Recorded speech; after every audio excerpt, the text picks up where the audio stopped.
Hello, welcome to American Baker in Germany, where the ingredients are German and the baker is American. I'm Michelle, and today we are making something that I've seen called one ingredient caramel.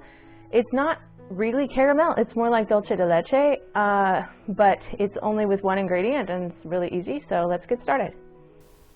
As promised, only one ingredient. We need a can of sweetened condensed milk. This one is just under 400 grams. You will also need a small heat-safe dish. Mine is only about 5-inch square, but you can also use a small cake pan. Open the can and pour it into your pan. I open the can. I have seen tutorials without opening the can, but there is a chance of the can exploding, and I don't want anyone to ever get hurt by following my tutorial. So we're using this technique instead. Cover the pan with aluminum foil and place the pan in a larger pan with about 1 inch of water in it. Bake at 425 degrees Fahrenheit or 220 degrees Celsius for 1.5 to 2 hours, or until the milk is a golden brown color.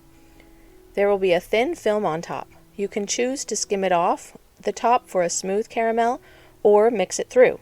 I'm choosing to mix it through, which gives it a bit of a lumpy texture. Allow it to cool completely.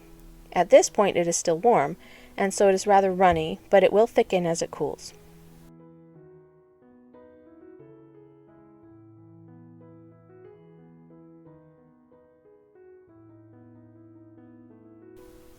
This recipe has a smooth caramelly taste and would make a great topping for ice cream.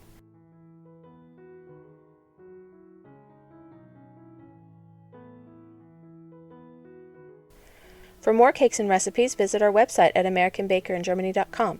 We're also on Facebook, Instagram, and TikTok. Subscribe for more recipes.